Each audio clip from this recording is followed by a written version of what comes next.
नमस्कार, फिर से एक बार आपका पचौड़ी क्लासेस में स्वागत है।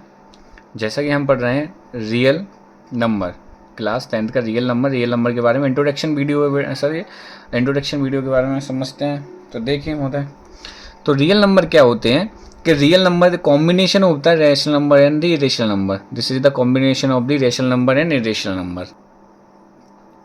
तो रियल नंबर क्या होता है, ये कॉम्बिनेशन होता है rational number and irrational number का कॉम्बिनेशन होता है। चलिए आगे पढ़ते हैं। These number can be express on the number line. तो ये नंबर को हम एक्सप्रेस कर सकते हैं किस नंबर लाइन पे? सर ये हमारा नेगेटिव और पॉजिटिव। तो ये नंबर क्या हो सकते हैं? नेगेटिव एंड पॉजिटिव हो सकते हैं, जैसे मैंने नोट किया है। These number can be positive और नेगेटिव। तो ये नंबर पॉजिटिव भी हो सकते हैं और नेगेटिव भी हो सकते हैं। रियल नंबर क्या होता है सर? रेशनल एंड इरेशनल का। रेशनल एंड इरेशनल का क्या हो जाता है? हमारा कॉम्बो कहते हैं डिस्कलर। इसमें रेशनल नंबर भी आते हैं और रेशनल नंबर भी आते हैं। इन्हीं नंबरों को हम रियल नंबर कहते हैं। आगे बढ़ते हैं। इंट्रोडक्शन वीडियो है, ये पहली बात कह देता हूँ, इंट्रोडक्शन वीडियो है। आगे एक्सरसाइज भी सॉल्व करेंगे। तो relation between LCM and HCF में क्या रिलेशन होता है वो समझते हैं। तो first number multiply by the second number equal होता है एलसीएम मल्टीप्लाई दी एचसीएफ है। ये कॉम्बिनेशन, इसके क्वेश्चन आप बहुत सारे करने मिलेंगे और आपके बोर्ड के एग्जाम में भी पूछे जाते हैं। नेक्स्ट कैसे टाइप का क्वेश्चन आएगा सर? नेक्स्ट आएगा हमारा ये, जैसे कि आपको दिख रहा है, root two is irrational number. Prove करना है हमको root two is irrational number. तो हम सपोज करते हैं, लेट अज्यूम, हमने माना कि root two is rational number. तो सबसे पहले हम अपने आप को गलत प्रूव करेंगे। पहले रेशनल मारेंगे, फिर हम कहेंगे कि नहीं ये भाई सब ये गलत है। तो जैसा जैसा मैं समझा रहा हूँ अभी वैसा वैसा समझना है आपको। लेट करना है assume under root two is a rational number. Under root two is equal to A upon B. A और बी हमारे इंटीजर हो जाते हैं जो कि हमारे को प्राइम नंबर है। ठीक है, दोनों तरफ स्क्वायर लेंगे, take a square both side. Under two का जब स्क्वायर करेंगे तो टू आएगा। A square is equal to B upon में B square. Then two B square equal A square. Two B square equal A square. तो इसका मतलब क्या है? A square is dividing by two. A square को डिवाइड किया जा रहा है किससे? टू से। तो हम ऐसे भी कह सकते हैं A is also divided by two. हाँ सर कह सकते हो। नेक्स्ट में हम क्या मानेंगे इसको? थोड़ा ए इजकल टू टू सी ले लिया। सी इधर हमारा इंटीजर है, सी इज एन इंटीजर। तो हम इसका भी स्क्वायर ले करते हैं कि स्क्वायर करते हैं बोथ साइड में। तो ए का स्क्वायर करेंगे, यहाँ पे ए का स्क्वायर किया तो हमारा आ जाएगा, ए का स्क्वायर किया हमने तो टू ए बी स्क्वायर आ जाएगा। ए का स्क्वायर करेंगे तो ए स्क्वायर की जगह क्या लिख देंगे हम? Two B square. और टू सी का स्क्वायर करेंगे हमारा क्या आ जाएगा? Four C square. देखो यहाँ ए का स्क्वायर ऑलरेडी गिवन था तो मैंने बस यहाँ पुट कर दिया ए का स्क्वायर। ठीक है, ए का स्क्वायर ऑलरेडी गिवन था तो यहाँ पुट कर दिया गया। तो चलिए, और यहाँ क्या हो गया? Four C square. टू से टू कैंसिल हो गया तो B square equal to two C square. देखो अब ये क्या कह रहा है कि B square is dividing by two. हाँ सर। और B is also dividing by two. B is also dividing by two. हाँ सर। बी भी डिवाइड हो रहा है किससे? टू से। बिल्कुल सर, बिल्कुल सर। तो हम ये कह सकते हैं, नेक्स्ट पेज पे चलते हैं। तो हम ये कह सकते हैं A and B having common factor. हाँ सर, ए और बी के कॉमन फैक्टर है सर, टू टू दोनों कॉमन फैक्टर मिले। सो दैट द कॉन्ट्राडिक्ट, जो कॉन्ट्राडिक्ट बना है, arisen because our wrong assumption. हमने क्या माना था? Root two is irrational number, sorry rational number. तो रेशनल नंबर तो है नहीं है क्योंकि कॉमन फैक्टर उसके टू है। तो हम ये कह सकते हैं कि under to is a rational number.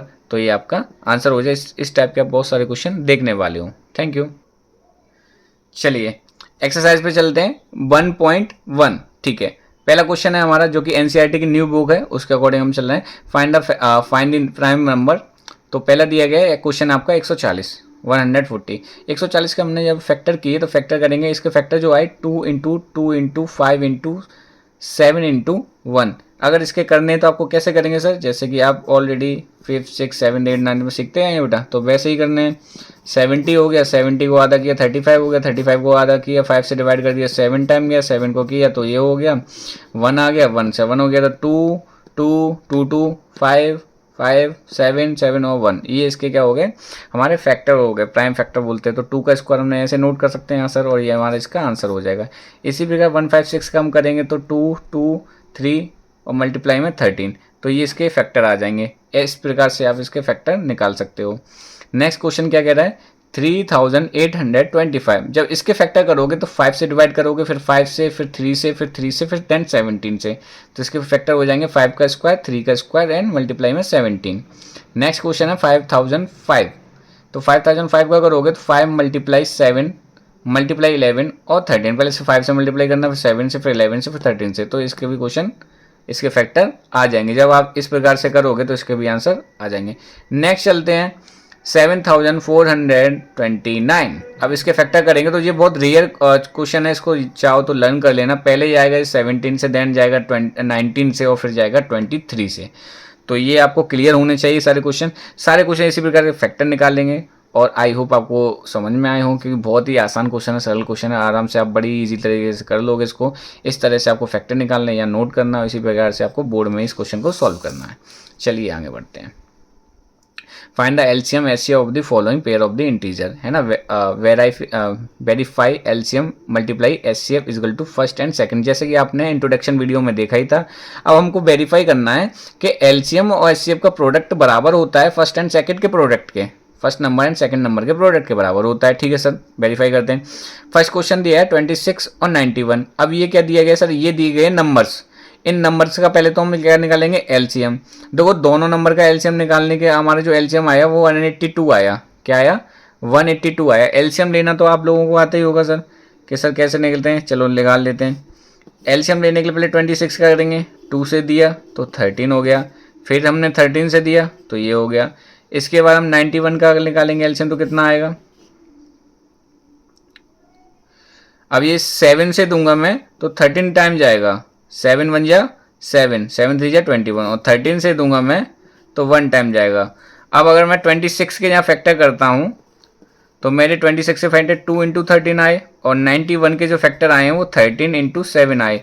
और अगर एलसीएम की बात करेंगे तो ये मैचिंग है, वो नोट कर लिया जाता है। हाँ सर, मैचिंग है जो नोट कर लिया जाता है। फिर जो बच जाता है वो भी नोट कर लिया जाता है। हाँ सर, वो भी नोट कर लिया जाता है।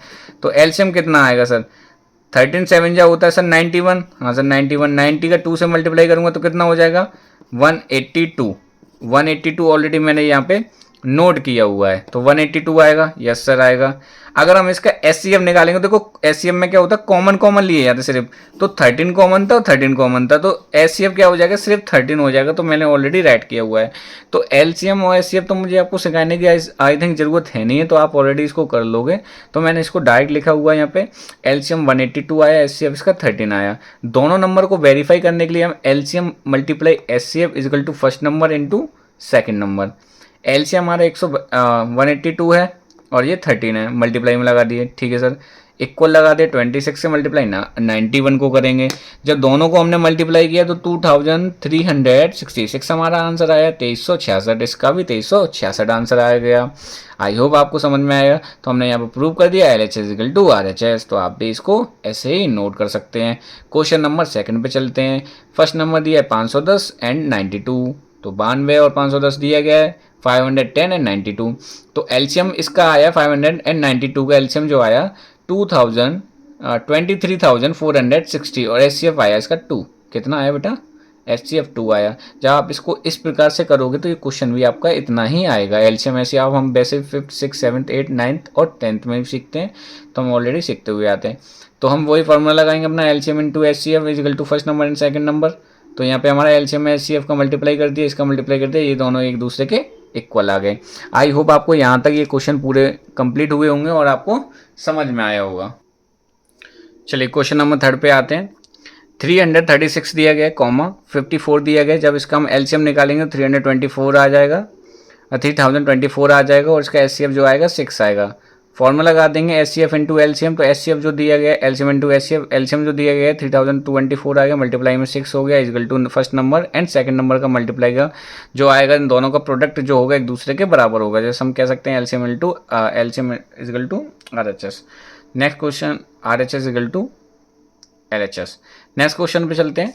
Find the LCM and HCF. ठीक है, तो हमें फाइंड करना है एलसीएम एंड एचसीएफ। फिर सिर्फ सेम क्वेश्चन है, वही काम करेंगे हम। अब देखो 12 और 15 और 21 का एलसीएम एचसीएफ फाइंड करना, तो हमारे जो एलसीएम आएगा 420 आएगा और एचसीएफ जो आएगा वो 3 आएगा। फिर से हमें वही काम करना है, एक बार फिर से बता देता हूँ। 12 के अगर फैक्टर करूँगा मैं तो 2 हो जाएगा और 3 हो जाएगा, और कितना हो जाएगा बेटा 2 हो जाएगा, है ना। तो 2 2 3 2 3 2 ये क्या आ जाएंगे, 12 के फैक्टर आ जाएंगे। उसके बाद 15 का अगर मैं फैक्टर करूँगा तो 3 से डिवाइड करूँगा, फिर इसको 5 से डिवाइड करूँगा, ये 15 के फैक्टर। 21 के फैक्टर अगर चाहूँगा तो 3 और 7 आ जाएगा। तो अगर इनका एलसीएम अगर मैं काउंट करूँगा यहाँ से, तो मैचिंग क्या हो रहा है सर, 3 3 और 3 मैचिंग हो रहा है, हाँ सर 3 आ गया। और जो भी नहीं मैचिंग हो रहा है उसको भी लिख दो। तो 2 है, ये भी लिखना है।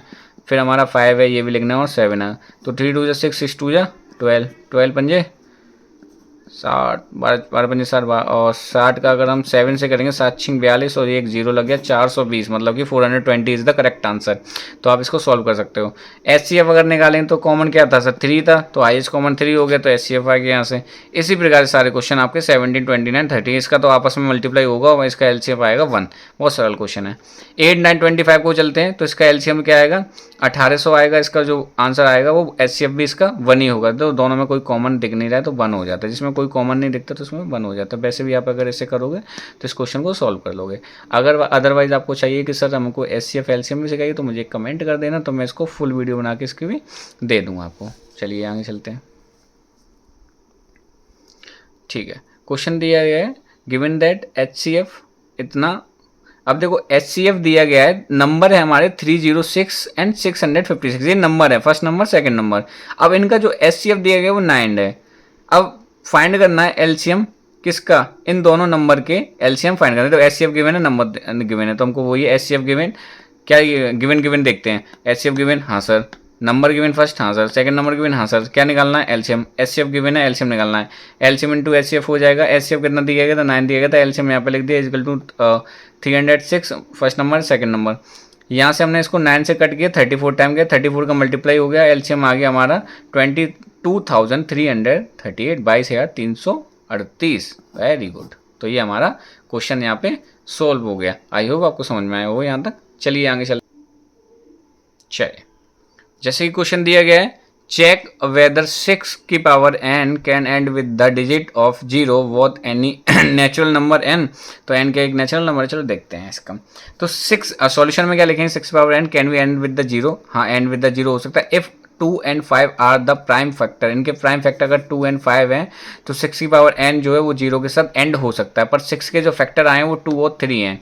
6 के फैक्टर जो आए, since 5 is not the factor of 6, तो हम क्या बोलेंगे, 5 क्या इसका फैक्टर नहीं है, देयरफॉर 6 की power n can not a factor of this number. तो हम क्या कहेंगे, 5 देखो इसका फैक्टर है नहीं है, 2 और 3 इसके फैक्टर निकले, तो हम ये नहीं कहेंगे 6 की पावर n क्या है, फैक्टर नहीं हो सकते हैं। 0 एंड 0 के साथ इसका एंड नहीं हो सकता है, तो इसका आंसर यहीं तक हम छोड़ देंगे। अदरवाइज नो भी लिख सकते हो। ठीक है, एक हमारा क्वेश्चन दिया गया है जहाँ पे हमें 6 मल्टीप्लाई 11 मल्टीप्लाई 13 प्लस 13 दिया गया है एंड 7 मल्टीप्लाई और ये दिया गया है आर द कंपोजिट नंबर। तो कंपोजिट नंबर फाइंड करते हैं कि कंपोजिट नंबर है या नहीं है। ठीक है, एक बार फिर से चलते हैं, कंपोजिट नंबर है या नहीं है इसके बारे में पता करते हैं। जब एक फैक्टर आता है तो हमारा कंपोजिट नंबर होगा, एक से ज़्यादा आते हैं तो उनका कंपोजिट नंबर नहीं बोलेंगे। चलिए एक बार देखते हैं। तो हम इसको ऐसे लिख सकते हैं 7 मल्टीप्लाई 11 13 प्लस 13। हाँ सर, ये ऑलरेडी गिवन है, एक्स इक्वल टू लेड मान लिया। यहाँ से हमने 13 कॉमन ले लिया। 13 कॉमन लेने के बाद ये क्या हो गया, 7 मल्टीप्लाई 11 मल्टीप्लाई 1 प्लस 1। ठीक है, 7 का 11 की मल्टीप्लाई कर दिया, कितना आ गया 78। 78 आ गया। इसको मैं कैसे लिख सकता हूँ, 78 के अगर मैं फैक्टर करूँगा तो 2 इंटू 3 इंटू 13। ठीक है, तो इसको मैं कैसे लिख सकता हूँ, 2 3 13 13। इसको ऐसे लिख सकते हैं, हाँ लिख सकते हैं सर। फिर इस पे आ जाते हैं, 7 6 6 6 वाई इक्वल टू मान लिया, 5 इसमें से कॉमन ले लिया तो हमारा प्लस में 1 आ गया। अब जब इसको सॉल्व किया तो ये, तो इसके फैक्टर कितना है, देखो इसके तो बहुत सारे फैक्टर हैं, 13 भी है, 2 भी और 1 भी, इसके भी 2 फैक्टर आ गए। तो हम कह सकते हैं बहुत number x and why have the factor more than 1। ठीक है, तो कितने एक से अधिक फैक्टर हैं, तो ये को प्राइम नंबर नहीं है, ऐसे हम इसको बोल सकते हैं। आई होप यहाँ तक आपको समझ में आया हो। चलिए शुरू करते हैं एक्सरसाइज 1.2 जो कि इसकी लास्ट एक्सरसाइज है। इसको सॉल्व करते हैं। ज़्यादातर क्वेश्चन मैंने इसमें सेम टू सेम क्वेश्चन दिए हैं, तो पूरे क्वेश्चन तो मैंने नहीं कराए हैं, पर आप बड़ी इजीली से इन क्वेश्चनों को समझने के बाद वो भी 1-2 क्वेश्चन छोड़ें बस, और बड़े इजीली से आप इसको कर सकते हैं। तो पहला क्वेश्चन दिया गया, prove that √5 is a rational number. तो let assume √5 is rational number. ठीक है, √5 is equal to 1/a/b। Bracket में लिखा ए और बी क्या है, को प्राइम नंबर है। ठीक है, take the square of the both side. हमने स्क्वायर कर लिया तो इसका स्क्वायर करेंगे तो 5 आ जाएगा। हाँ, रूट से रूट कट जाता है। ठीक है सर, यहाँ पे हम जब इसका स्क्वायर करते हैं तो इसके पावर से इसका पावर कट जाता है, तो ए स्क्वायर अपॉन बी स्क्वायर हो गया। ठीक है सर, ये भी सही है। तो जब A square is equal to B square, इसका डिवाइड करके यहाँ पे ले आए तो ये हो गया 5b square is equal to A square, 5b square is equal to A square. ये भी क्लियर हो गया। हाँ सर, उसके बाद हम बोल सकते हैं कि ए स्क्वायर इज डिवाइडिंग बाई 5। हाँ, ए स्क्वायर इज डिवाइडिंग बाई 5, तो हम ये भी कह सकते हैं ए इज डिवाइडिंग बाई 5। हाँ, ए इज डिवाइडिंग बाई 5 हम ये भी कह सकते हैं। अब हम एक यहाँ से कॉन्सेप्ट लेंगे a इजिकल टू 5c। अब इसका स्क्वायर करेंगे तो a इजिकल टू कितना हो जाएगा 25c स्क्वायर। ए स्क्वायर की जगह कितना दिखेगा 5b स्क्वायर। 5 से 5 कैंसिल करेंगे, 5 से ये 25 कैंसिल करेंगे तो कितना हो जाएगा 5। यहाँ पे आ जाएगा बी स्क्वायर इक्वल टू कितना हो जाएगा 5c स्क्वायर। अब हम ऐसे कह सकते हैं कि sir B square is dividing by 5। हाँ, तो बी इज डिवाइडिंग बाई 5, यहाँ ए भी डिवाइड कर रहा है 5 को, बी भी डिवाइड करता हूँ, हम कह सकते हैं ए और be having the common factor. हाँ सर, कॉमन फैक्टर है। सो अगर कॉमन फैक्टर आ गए तो इरेशनल तो बनेगा ही नहीं sir. So this contradiction is arisen because we assume wrong assumption, है ना।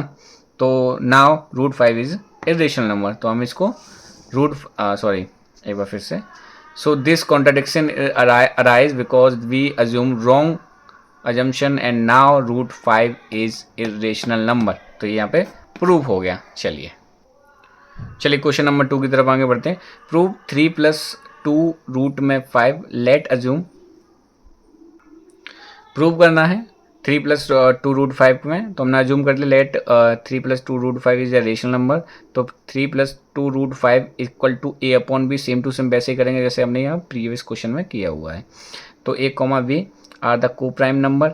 इन दोनों का हमने क्या कर लिया, यहाँ पे 3 को डिवाइड इसके मतलब इस साइड में ले आए तो ये किस में आ जाएगा प्लस में, तो सर माइनस में आ गया। ठीक है, माइनस में आने के बाद b का एलसीएम ले लिया, b यहाँ आ गया तो a इजिकल टू माइनस के 3b अपॉन में b हो जाएगा। हाँ सर, इसके बाद रूट 5 है, हाँ इक्वल में a minus 3b upon 2b। I does not मतलब इरेशनल का फॉर्मूला क्या होता है कि irrational number equal rational number नहीं होते। तो ये इरेशनल नंबर है, रेशनल नंबर। तो सिंस हम यहाँ से अनुमान लगा सकते हैं A B have a integer, A और बी क्या है, एक इंटीजर है। We know that √t is irrational number, तो हमें ये जानते हैं कि √5 जो है इरेशनल नंबर है। This contradiction is arisen because of our wrong assumption. तो ये कॉन्ट्राडिक्शन क्या आया है, अवर रॉन्ग अजम्पशन की वजह से आ गया है। चलिए नेक्स्ट क्वेश्चन पे चलते हैं। 1/√2 प्रूव ए रेशनल नंबर। तो लेट 1/√2 इज रेशनल नंबर। ठीक है, 1/2 is equal to 1/ab, A B is the coprime number. ठीक है, फिर से हमने इसको इसे ले लिया तो b इजिकल टू क्या हो गया √2a। अब √2a फिर से अगर हम नॉर्मली b/a लेंगे तो यहाँ से फिर से वो वाला कॉन्सेप्ट लगा देंगे कि sir rational number does not equal to irrational number. तो since A B are the integer root is the irrational number, तो this contradiction is arisen because of the our wrong assumption. ठीक है, तो √2 is irrational number. इसी प्रकार से सारे question आप लगा सकते हैं, सेम कॉन्सेप्ट बेस पे आते हैं। थ्योरेटिकल कॉन्सेप्ट ज़्यादा होता है, तो आप बच्चे जरूर करिए और बहुत अच्छे से करेंगे। आई होप आपको सारा कुछ समझ में आया होगा।